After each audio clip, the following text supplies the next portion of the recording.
నేను చెప్పిన మాటలు కొంతమందికి నెగిటివ్గా కన్వే అవటం వల్ల వారు నాకు నోటీసులు ఇచ్చారు. ఆ నోటీసులకి సమాధానం వారికి సవివరంగా ఇచ్చాను. నా ఉద్దేశం నేను చెప్పానండి. ఇందులో అన్పార్లమెంటరీ వర్డ్స్ వచ్చినాయి. అలాగే మేడం గారు ఇప్పుడు నేను వచ్చాను కాబట్టి నా వైపు నేను మాట్లాడుకోవచ్చు. అలా కాకుండా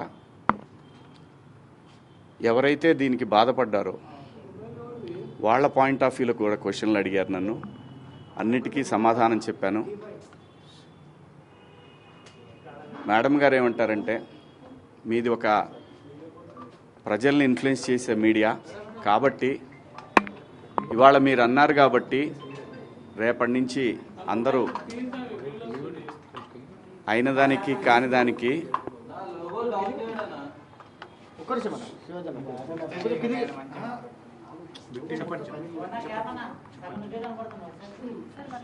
అయిన దానికి కాని దానికి ఆడవాళ్ల మీద కామెంట్లు పెడతా ఉంటారు కదా. అంటే కరెక్టే మేడం, ఒక ఇన్ఫ్లుయెన్స్డ్ పర్సన్గా దయచేసి దీన్ని ఆపేద్దాం. ఎందుకంటే సమాజంలో ఇంకా చాలా విషయాలు ఉన్నాయి. ఇది మేడం గారు చెప్పిన దాని ప్రకారం ఎవరిని హర్ట్ చేయాలని కాదు, ఎవరిని ఇబ్బంది పెట్టాలని కాదు మేడం. నేను జరిగిన సంఘటన చూసి మాట్లాడాను. మాట్లాడిన అంశంలో తప్పుడు పదాలు దొర్లిని, దానికి అందరికీ నేను వివరణ ఇచ్చాను, నా అపాలజీస్ చెప్పాను అని కూడా చెప్పాను. మేడం గారు కూడా చూశారు. నాకు ఇక్కడికి వచ్చిన తర్వాత అర్థమైంది ఏంటంటే, నేను ఏదైతే ఆ రోజున నేను ఏదో జరగబోతుంది అని ఏదైతే గ్రహించానో, నాతో కెరీర్ మొదలుపెట్టిన వాళ్ళు చాలామందికి ఎందుకో నా మీద వ్యతిరేకత ఉంది. ఎందుకో తెలీదు.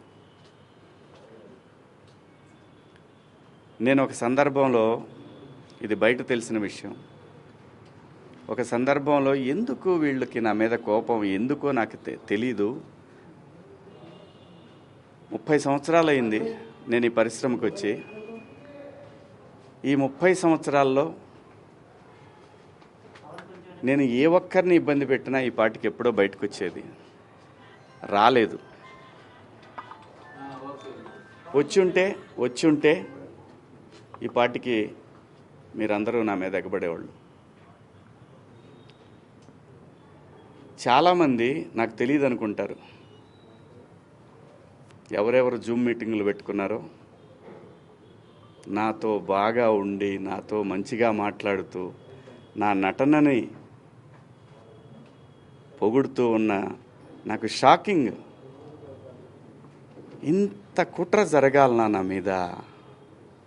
నేను అన్న పదానికి, ఆ 2 పదాలకి, నేను ఆవేశంలో మాట్లాడిన దానికి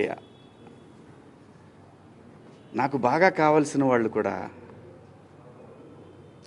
ఇంత కుట్ర చేయాలన్నా నా మీద? నేను మేడం గారు, ఆవిడ, ఇది ఒక ప్రభుత్వం యొక్క సంస్థ. వ్యవస్థలను గౌరవించకపోతే సమాజం తప్పుడు దారిలో పడుతుంది, అన్రెస్ట్ ఏర్పడుతుంది. ఆవిడ చాలా హుందాగా, చాలా గౌరవంగా ఈ వ్యవస్థను నడిపిస్తూ ఉన్నారు. ఒక బిడ్డకి చెప్పినట్టు చెప్పారు, ఇది ఇలా తప్పు. నేను అడిగింది ఒకటే మేడం గారిని, మేడం గారు, మీరు మీ డ్యూటీ చేశారు, మీరు చేసిన దానికి నేను గౌరవంగా నేను వచ్చి ఒక పౌరుడిగా నా బాధ్యత నేను నిర్వహించాను. ఇక్కడ ఇందాక నేను మాట్లాడిన నా కుట్ర విషయం వేరే, మేడం గారి సందర్భంలో జరిగింది వేరే. నన్ను అంతగా అసహించుకోవటానికి, మీరు నా మీద అంత జలసీ రావటానికి ఏమిటమ్మా కారణం? నేనేం తప్పు చేశాను? నా బుద్ధి గడ్డి తిని మీ నాన్న చెప్పడా మీ ఇంట్లో, మీ అమ్మ చెప్పదా మీ ఇంట్లో? అంత ద్వేషం ఎందుకు పెంచుకుంటున్నారు? వినా స్త్రీయ జననం నాస్తి, స్త్రీ లేకపోతే ప్రపంచమే లేదు, అసలు ఈ మానవాళ్లే లేదు. ఏ మగవాడు కూడా తన ఇంట్లో తన భార్య, తన బిడ్డ, తన అక్క చెల్లెళ్ళు, తన కుటుంబాలు ప్రతి ఒక్కడికి ఉంటాయి. ఇక్కడ ఎవరి మీద దాడి చేస్తున్నారని, ఆ డివిజన్ని తీసుకురావాలని ఎందుకు తహతహలాడిపోతూ ఉన్నారు? అందరి వాదన ఒకటే, స్త్రీని మహాలక్ష్మిలా చూసుకోవాలనుకుంటారు. ఎవరు బట్టలు ఎలా వేసుకుంటే నాకేంటమ్మా? మీరు ఎలాంటి బట్టలు వేసుకోవాలనేది మీ ఇష్టం. నేను ఒక తండ్రిలాగా నా దగ్గర హీరోయిన్లు అందరూ కూడా నాకు తండ్రిలాగా నేను పాత్రలు చేస్తున్నాను కాబట్టి నా బిడ్డలకు చెప్పినట్టు చెప్పానే కానీ ఇంతకుముందు ఎప్పుడు ఎవరు ఏమీ అనలేదమ్మా. వాళ్ళ మీద మీరు ఇలాగే కంప్లైంట్లు ఇచ్చారా? జూమ్ మీటింగులు పెట్టుకొని మీలో మీరే? ఏమ్మా, పేర్లు పెట్టి అనగలను నేను, కానీ మీరు ఇబ్బంది పడకూడదు. ఇంత కుట్ర చేయాలా నా మీదన? శివాజీ అనేవాడు సినిమా పబ్లిసిటీ కోసం అంత చిల్లరగా దిగజారుతాడా శివాజీ? భారతదేశంలో ఎవరు ఎలా బతకాలనేది రాజ్యాంగం నిర్దేశిస్తుంది, నేను కాదు. ఒకవేళ ఎవరి హక్కులకైనా భంగం కలిగినప్పుడు దానికి ఇలాంటి వ్యవస్థలు ఉంటాయి. సో నాకు అర్థమైంది ఏంటంటే, సలహాలు ఇవ్వటం మానుకోవాలా, సలహాలు ఇవ్వటం, మంచి మాటలు చెప్పటం మానుకోవాలా. ఎవరిదాడికి తెలుసు. ఇక్కడ ఒక్క నిమిషం, అదే చెప్తాను. ఒక్క నిమిషం అమ్మా, నేను చెప్పాలనుకుని చెప్పనండి. మళ్ళీ అంటే నేను అనేది దీన్ని ఇంతటితో ముగించుదామని, ఈ డిస్కషన్ ఇంతటితో ముగిద్దామని చెప్తున్నా. ఎవరి అభిప్రాయాలు వాళ్ళకి తెలుసు. ఇక్కడ మంచి మాటలు చెప్పాను, చెడ్డ మాటలు చెప్పాను అనే దానికి బ్యారియర్ లేదు. Very clear. నేను వాళ్ళు అడిగిన వాటికి సమాధానాలు ఇచ్చాను. వాళ్ళు మళ్ళీ ఏదన్నా ఉంటే నాకు కాల్ చేస్తూ ఉన్నారు, నాకు మెసేజ్ పంపుతా ఉన్నారు. నేను అన్నాను, నా వల్ల ఎవరన్నా ఇబ్బంది పడినాన్ని నేను ఇబ్బంది పెట్టానని మీకు ఎవరన్నా డైరెక్ట్గా వచ్చి కంప్లైంట్ ఇస్తే అప్పుడు కూడా నేను వచ్చి మీకు సమాధానం చెప్తాను మేడం అని చెప్పాను. థ్యాంక్ యూ అండి. కనిపిస్తుందండి. సో అపాలజీ చెప్పారు, కానీ ప్రకాష్ రాజ్ మాత్రము ఇప్పటికీ చెత్తగా మాట్లాడాడు. శివాజీ ఆడవాళ్ళ పట్ల గౌరవమే లేదు అని చెప్తున్నాడు. ఏం చెప్తారు మీరు?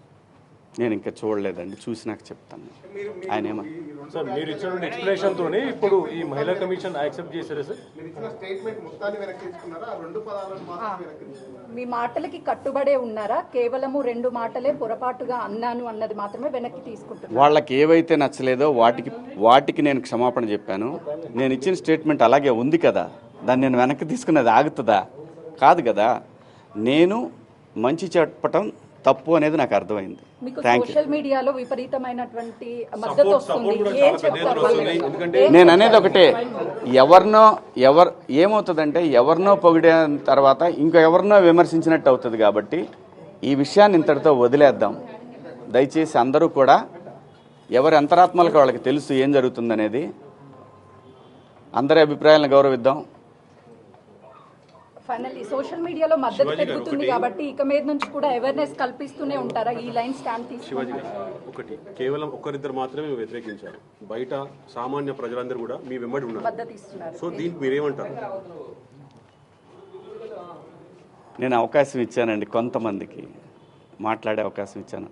ఇక్కడ నాకు అర్థమైంది ఏంటంటే, నువ్వెంత నీ బతుకెంత అంటున్నారు, వాళ్ళని గౌరవిస్తాను. ఇప్పుడు మీరు చెప్పిన దాంట్లో కూడా నా వెనకాలే ఉండి నా మీద కుట్ర చేశారన్న. అదే నేను అనేది, నేను ఎవరికి భయపడను. అంటే మీకు బాధగా అనిపిస్తుందా? నేను మీ సహనటులే నేను మిమ్మల్ని నేను comment చేయడం? నేను నేను నేను బతుకు తెరువుకి వచ్చేవాడిని. ఇక్కడ కాకపోతే కష్టపడేవాడిని, ఇంకో చోట పోయి బతుకుతా. అంతేగాని ఆత్మాభిమానం చంపుకొని ఎవడికో భయపడి, ఎవడో బెదిరిస్తే, ఎవడో వార్నింగ్లు ఇస్తే భయపడే రకాన్ని కాదు. అంత మాత్రం చేత వ్యవస్థలను గౌరవించకుండా, నేనుంటున్న పరిశ్రమను గౌరవించకుండా అంత విలువలు లేని బతుకు నేనైతే బతకట్లేదు. నాగబాబు ఇదైతే కూడా మీరు comment హీరో రోల్స్ చేశారు, తర్వాత ఎలాంటి కూడా డ్రెస్సులు ఇప్పుడు వేసుకోవాలి కొన్ని అనేది ప్రత్యేకమైనటువంటి శివాజీ ఎలా రోల్స్ డిసైడ్ చేస్తారు కదా, చేస్తారు అది అని ఎవరికైనా చెప్తున్నారు. అదే ఎవరి రోల్స్ అనేది తగ్గించే అవకాశం ఉంటుందని మీరు ప్రజలకు అనుకోవచ్చు. నా చూడండి, నాకు భగవంతుడు ఈ జన్మలో నటుడిగా బతకమని ఇచ్చాడు. బతికే బతుకులో సమాజానికి ఉపయోగపడే విధంగా బతకమని చెప్పాడు. నేను అలాగే బతుకుతున్నా. అన్నిటికీ ప్రతి ఒక్క దానికి గుర్తుపెట్టుకోండి, కాలం కర్మ అన్నిటికీ సమాధానం చెప్తుంది. నేను ఒకటే చెప్తున్నా, నా వెనకాల అంత కుట్ర చేయాల్సిన అవసరం లేదు. నాకు ఈ సినిమా కాకపోతే నేను రైతు కొడుకుని, నాకు 30 ఎకరాల పొలం ఉంది, వెళ్ళి బతుకుతా. కానీ భయపడే రకాన్ని మాత్రం ఎప్పటికీ కాదు. ఇది పొగరు కాదు, ఇది నా ఆత్మాభిమానం. నాగబాబు అంటున్నారు, మీరెవరు డ్రెస్ ఎలా వేసుకోవాలని నాగబాబు గారిది నేను చూడలేదు. వీళ్ళిద్దరు మీరు చెప్పింది నేనేమీ చూడలేదు. అందరికీ నచ్చే విధంగా ఎవరు మాట్లాడలేరు. ఆఖరికి గాంధీజీ మీద కూడా హత్య జరిగింది. ఈ దేశంలో ఈ భూమి మీదనే ఎవరు సాటిస్ఫై చేయలేరు. యథార్థవాది, లోక విరోధి. మీడియా ముఖంగా మహిళలకి మరొకసారి ఏమైనా చెప్పాలనుకుంటున్నారా? తెలీదండి. మీడియా ముఖంగా అన్ని మహిళలకి అదే ఏమైనా చెప్పాలనుకుంటున్నారా? ఎవరు కుట్ర పన్నుతున్నారు ఏంటనేది కనిపిస్తానే ఉంది. వాళ్ళకి ధైర్యం వచ్చి మాట్లాడిన ఇద్దరిని మీరు మీ బయట కుట్ర చేస్తున్నారని చెప్తున్నారా? చిచ్చి పాపం, వాళ్ళకి ఏం సంబంధం లేదు. వాళ్ళ అమాయకులు అంతే. మీడియా ముఖంగా మహిళలకి మరొకసారి ఏమైనా చెప్పాలనుకుంటున్నారా? నేను మహిళలకి చెప్పాల్సింది ఏమీ లేదు. దయచేసి ఒరే అబ్బాయిలు, మన ఇంట్లో ఆడవాళ్ళు ఉన్నారు, వీళ్ళని నాకు తెలిసి మొన్న కూడా అది క్రేజీలో జరిగిన ఇన్సిడెంట్. ఒక ఆర్టిస్టులు కనపడ్డప్పుడు జనాలు, పిల్లలు ఎగబడతారు. అదేమైందంటే ఇబ్బందికరంగా అనిపిస్తుంది. ఆ పాపం వాళ్ళకేంటంటే నేను